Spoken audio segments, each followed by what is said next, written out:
Et bonjour tout le monde, on se retrouve aujourd'hui pour une vidéo un peu particulière puisque je vais vous parler de mes résolutions pour 2026. Mais alors, mes résolutions livresques, pas mes résolutions personnelles. Et j'ai donc réfléchi, je dirais pas longuement, mais j'ai quand même bien réfléchi à ce que je souhaitais avoir comme objectif pour tout ce qui concerne ma bibliothèque, mes lectures. Parce que si vous me suivez, vous savez que j'ai énormément de romans dans ma pile à lire, que certains sont dans cette pile depuis malheureusement 4-5 ans, enfin bref, c'est une catastrophe, et que j'ai cette fâcheuse manie d'acheter des romans alors que j'en ai déjà plein à lire. Donc je vais commencer sans plus tarder, et la première résolution que j'ai, c'est de me limiter en 2026 seulement à 5 achats nouveaux. C'est-à-dire que si je vois un one-shot qui me fait envie ou une nouvelle saga que je n'ai pas encore ou autre, je n'ai droit en termes de joker de n'acheter que 5 romans dans l'année. Voilà. Par contre, ce qui est exclu, qui ne compte pas dedans, ça va être les suites de sagas, puisque j'ai quand même des sagas en cours et que j'ai pas forcément les suites de tomes. Donc si jamais dans l'année je commence l'une de mes sagas que j'ai en cours là, ou que j'en continue d'autres, si j'ai envie d'acheter la suite pour lire, là ça comptera pas dedans, je pourrai les acheter. On va voir si je tiens ou pas cet objectif. Ça reste franchement que dalle quand on compare avec ce que j'achète en moyenne tous les mois. Mais j'ai vraiment envie de me mettre ce défi-là, d'arrêter, parce que j'ai plein de romans qui m'attendent depuis super longtemps. Certains que franchement j'ai énormément envie de lire, mais en fait j'en ai tellement que je finis par oublier certains romans que j'ai, dans le sens où il y a un roman, quand je l'ai acheté, j'avais trop envie de le lire, sauf qu'entre temps du temps passe, je lis d'autres romans, j'ai des services de presse, etc. Et je finis par oublier que ce roman-là en fait me donne trop envie. Donc là le but c'est vraiment de vider un maximum ma pile à lire dans les années à venir. Passer de... Alors là, je crois que j'en ai peut-être presque 200 à lire. C'est énormissime, je sais. En tout cas, je sais que pour sûr, j'en ai au moins 150 à lire. Mais donc voilà, de passer à ce chiffre faramineux à 50 livres max d'ici peut-être 3 ans. L'année 2025, j'avais créé un challenge Vide ta palle. Honnêtement, ce challenge... Au début ça marchait super bien, mais en fait après j'avoue j'ai pas trop tenu, et sur la fin j'ai un peu craqué même. J'ai quand même factuellement moins acheté en 2025 qu'en 2024, mais c'était quand même toujours trop. Donc ce challenge là je le mets complètement de côté. Par contre, et ça fait partie de mes résolutions, je me suis mis un peu un objectif de sortir des romans qui sont dans ma palle depuis longtemps, mais des romans qui me donnent envie, parce que pareil en 2025 j'avais fait un tirage au sort de 30 romans que je devais lire obligatoirement. Des romans, certains alors étaient dans ma balle que depuis 2-3 mois, mais il y en avait plein qui étaient depuis un moment. Et en fait, le problème de ce tirage au sort, c'est que déjà, il y a des romans sur lesquels je suis tombée, je me suis dit, mais en fait, j'ai pas du tout envie de les lire. Donc ça a été un peu problématique. Et en fait, 30, c'était trop. C'était vraiment beaucoup trop. Au final, sur les 30 romans tirés au sort, j'en ai lu que 6 ou 9. Ce qui est pas grand chose. Donc ça pareil, je laisse tomber. Ce que j'ai fait au final, c'est que j'ai choisi moi-même. Parce qu'en choisissant, je sais que ces romans, je vais forcément les lire puisque j'ai envie de les lire. Mais j'ai fait exprès, j'ai regardé parmi tous mes romans dans ma bibliothèque ceux qui étaient là depuis un petit moment, voire depuis très longtemps, et j'en ai sélectionné 9. Et ces 9 romans-là, je me dois de les lire en 2026. Comme ça, je me dis, ça en fait plus ou moins un par mois. Ça me laisse aussi potentiellement quelques mois de rab pour si jamais je suis dans une période où j'ai quasiment pas lu, ou ci ou ça, pour pas me retrouver à avoir d'un coup plein de romans imposés à lire, entre guillemets. Mais donc, je vais vous les présenter maintenant, ces romans-là. En réalité, j'ai fait une assez longue liste parce que j'ai sélectionné donc 9 romans à lire obligatoirement dans ma palle, mais j'ai aussi sélectionné des BD que je dois lire obligatoirement, donc en plus de ces 9 romans-là, et des suites de sagas que je me dois de continuer en 2026. J'ai pas fixé d'ordre par contre pour quand est-ce que je dois lire tel ou tel roman, donc ça par contre c'est moi qui verrai selon mes envies. Et ce qui est pas mal, c'est que comme il y a plein de genres différents, je pense que je vais pouvoir quand même plutôt bien m'en sortir, et que selon mes envies, je vais pouvoir toujours trouver un roman qui va me plaire ou convenir à mes besoins du moment. Mais le tout premier, et c'est celui que je vais commencer dès aujourd'hui, au moment où je tourne cette vidéo, il s'agit du Serment de l'Angre Brume écrit par Josepha Juillet aux éditions Hurlevent, qui est une magnifique édition. Enfin, une maison d'édition, puisque c'est comme ça qu'ils proposent leurs ouvrages.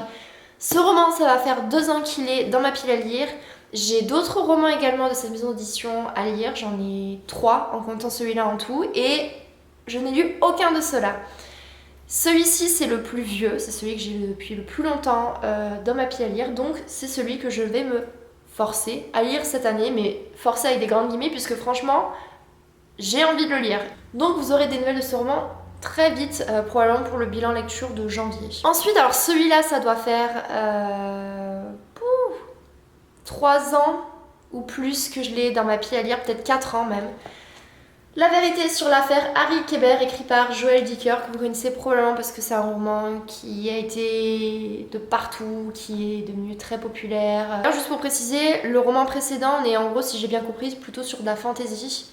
Et quelque chose même, j'ai cru voir d'un peu gothique, à voir si c'est réellement le cas ou pas. Celui-ci, on est sur un roman policier. Honnêtement, j'ai très hâte de le lire, donc c'est pour ça que j'ai fait exprès quand même de sélectionner des romans qui me font envie, mais qui traînent depuis longtemps. Une autre histoire assez glauque, j'ai pris Les bébés de la consigne automatique, écrit par Murakami Ryu, que j'ai... Alors celui-là, franchement, ça doit faire largement 7 ans, si ce n'est plus, qu'il est dans ma bibliothèque. Parce que je crois que j'étais fin lycée ou début licence quand je l'ai acheté. Donc ça remonte quand même, ça remonte pas mal. Je l'ai pris parce que Nana torturée, j'ai vu le résumé, j'ai fait oh là là, mais ça a l'air horrible, je veux le lire. On parle quand même de bébés abandonnés qui se retrouvent dans un orphelinat mais qui à première vue ont des vies franchement horribles. Voilà, dans un style déroutant mêlant l'horreur au comique, bref, ça m'a l'air horrible, traumatisme, tout ça. Et à l'époque je me suis dit mais grave. Et même encore aujourd'hui en soi ça me parle donc voilà. Ensuite, alors celui-là en soi, il y est depuis pas très longtemps. Ça fait que 1 an. Mais donc, Marie, écrit par Anne Écoute, je sais pas du tout comment je vais le prononcer parce que c'est un roman néerlandais. Ça se passe en Écosse au 19e siècle. Et en fait, c'est sur Mary Shelley, l'écrivaine qui a écrit Frankenstein. Et comme j'avais beaucoup aimé Frankenstein, quand j'ai vu en fait ce roman un peu fictif mais qui parle d'une écrivaine qui a réellement existé et qui va en plus mentionner et montrer d'autres écrivains de cette époque, enfin ça m'a vraiment intéressée. Alors celui-là c'est un peu de la triche parce que je l'ai déjà lu. Je l'avais lu à la fac pour les études. Et on est sur du postmodernisme et c'est un roman très space, très bizarre. Mais c'est pour ça que ça m'a beaucoup plu. Parfois un peu gore. Pareil, des personnages un peu torturés, beaucoup même, et j'avais adoré, mais j'ai très peu de souvenirs de ce roman aujourd'hui. Et donc j'ai envie de le relire, parce que je pense que peut-être que là, en le relisant, un peu comme Normal People, ça va me faire un électrochoc, enfin bref. Donc je l'ai mis dans la liste des 9 livres, c'est un peu de la triche. Mais voilà, The Passion, écrit par Janet Winterson. Le postmodernisme, c'est quand même très complexe comme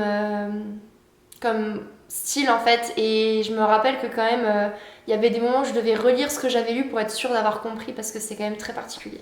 Là, ça doit faire 1 an aussi qu'il est dans ma palle, donc depuis pas si longtemps que ça, mais c'est un roman que je veux tellement, mais tellement lire parce que je l'ai vu passer de partout et que pareil, bon, on est encore sur des histoires très dures, mais alors là c'est une histoire vraie en plus et donc je veux le lire. C'est Betty, écrit par Tiffany McDaniel, qui raconte l'histoire de sa maman et j'ai vraiment envie de le lire, surtout que l'écrivaine est très active sur les réseaux sociaux et en plus elle répond aux messages etc.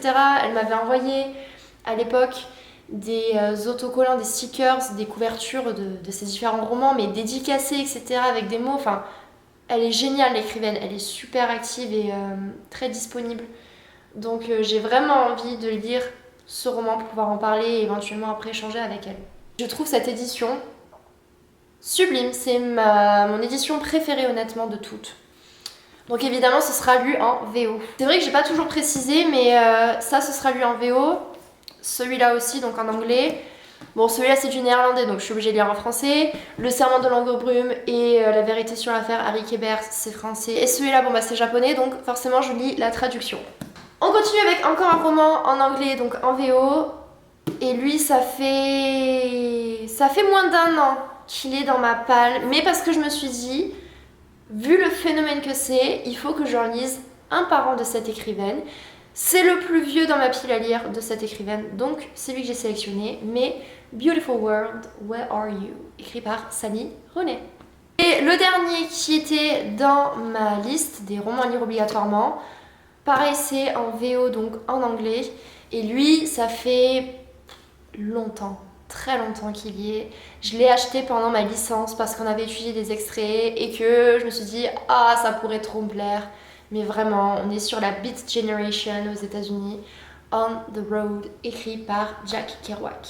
Donc voilà, ça c'est les 9 romans que je dois obligatoirement lire cette année, sachant que évidemment je vais pas lire que 9 romans dans l'année. En moyenne, j'en lis à peu près 50. En 2024, j'avais lu 60 romans et BD. 2025, 48 ou 49. Donc sur l'année 2026, je pense qu'on va tourner à peu près aux environs des 50 romans. Donc ça me laisse quand même beaucoup de marge pour lire plein d'autres romans de ma pile à lire. Et ça me laisse aussi de la marge pour les services de presse, puisque je vais probablement en avoir... En fait, c'est sûr, j'en ai un qui arrive là à l'heure où je vous parle, donc je vais en avoir un à lire déjà.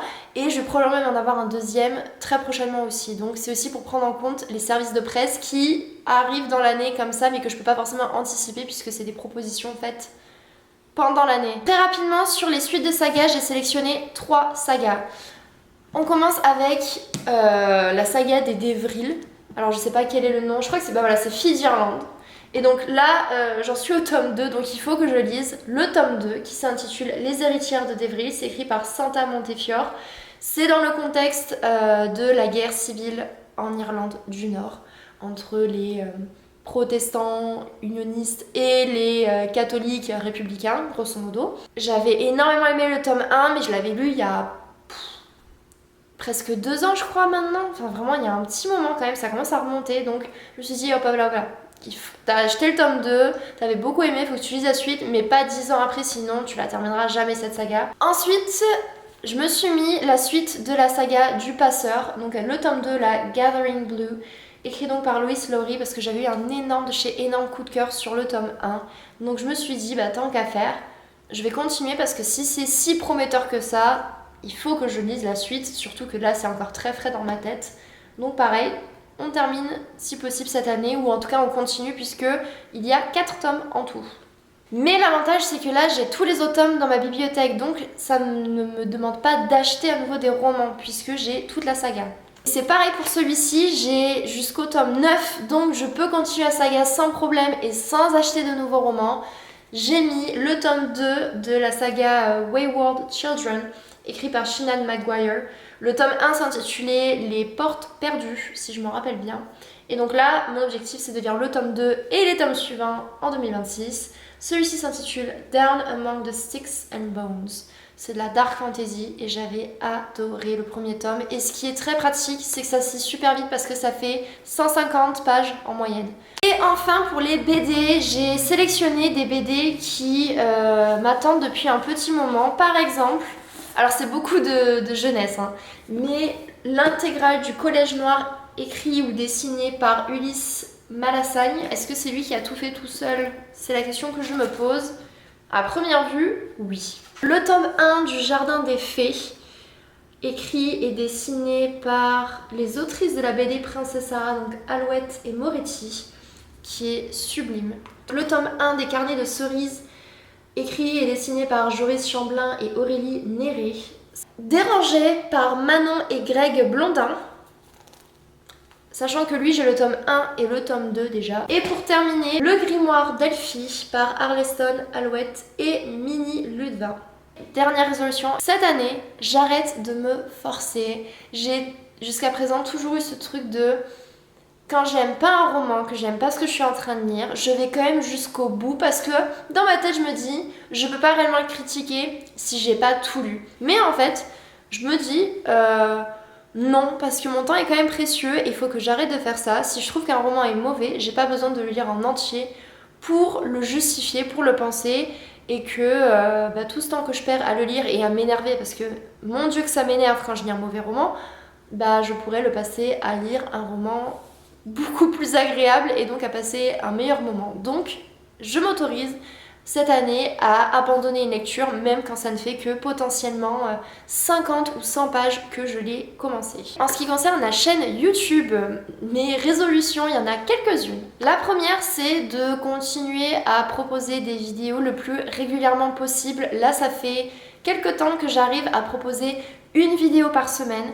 Alors je sais que je pourrais pas toujours faire ça parce que déjà il faut parfois trouver les idées, les concepts, parce qu'il y a des choses parfois dont j'ai envie de parler mais je pense que ça intéressera pas forcément les personnes, donc je me dis bon peut-être que je vais pas le faire. Donc dans l'idéal, proposer au moins une vidéo toutes les 2 semaines, histoire d'avoir au minimum 2 vidéos par mois, mais dans l'idéal si je peux faire comme là en ce moment, ce serait d'avoir une vidéo par semaine, donc 4 vidéos par mois, ce qui est quand même vraiment pas mal. En termes de qualité des vidéos en elles-mêmes, maintenant j'ai une nouvelle caméra, donc quand même la qualité d'image, la résolution est meilleure. Donc pareil aussi, essayer de proposer du contenu un peu plus qualitatif, faire un peu mieux, même au niveau du montage, encore continuer de progresser, de m'améliorer sur tout ça. Et puis surtout en 2026, tenter encore des nouveaux concepts. Sur la fin d'année 2025, je commençais à proposer de nouvelles choses, notamment des conseils pour se lancer dans la lecture de romans en VO ou autre. Mais voilà, j'ai envie d'essayer des nouvelles choses, notamment par exemple parler en fait de romans par thème, typiquement des recommandations sur différents genres, ou parler de romans par exemple de mon enfance ou qui m'ont marqué pendant mes études, ce genre de choses, des concepts un peu différents pour parler d'autres romans que j'ai pas forcément lus là maintenant dans l'immédiat mais dont j'ai vraiment envie de parler ou qui à mes yeux mérite d'avoir un peu plus de visibilité. Les vlogs lecture, j'avais essayé en 2025 mais je trouve que ça n'a pas trop marché.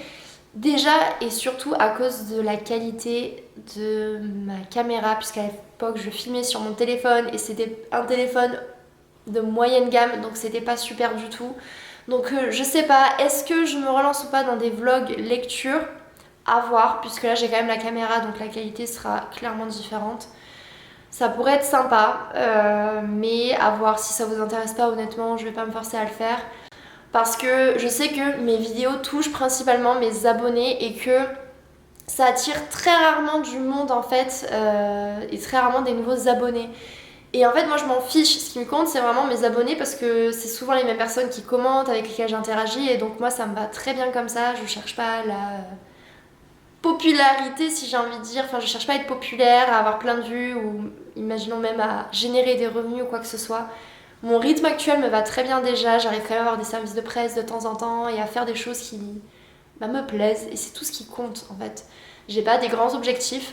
Donc voilà, les vlogs, c'est surtout à vous de me dire est-ce que ça vous intéresserait ou pas. Mais voilà, j'ai envie quand même en tout cas de tester des nouvelles vidéos, du nouveau contenu puisque ce que je propose majoritairement sur cette chaîne c'est des bilans lecture et des book reviews. Donc en gros, je donne mon avis plus ou moins détaillé sur mes lectures, enfin mes dernières lectures. Les book hauls où je présente en gros les nouveaux romans qui rejoignent ma bibliothèque. Et puis parfois les fameux tops, notamment en fin d'année où je vous parle de mes meilleures lectures. Bref, je suis ouverte en tout cas aux idées. Si vous, il y a des contenus en particulier que vous aimeriez voir ou des sujets traités, n'hésitez pas dans les commentaires à me dire. N'hésitez pas à me dire dans les commentaires si vous avez vous aussi des résolutions ou non pour 2026 en ce qui concerne vos lectures. Dites-moi aussi si vous pensez que je vais tenir mes résolutions. Je pense notamment aux romans et aux ouvrages que je suis obligée de lire et à ma restriction d'achat. Est-ce que vous croyez ou pas en moi? Vous pouvez me dire si vous croyez pas en moi, je me vexerai pas du tout. On se retrouve très prochainement pour une autre vidéo. En attendant, portez-vous bien. Ciao ciao.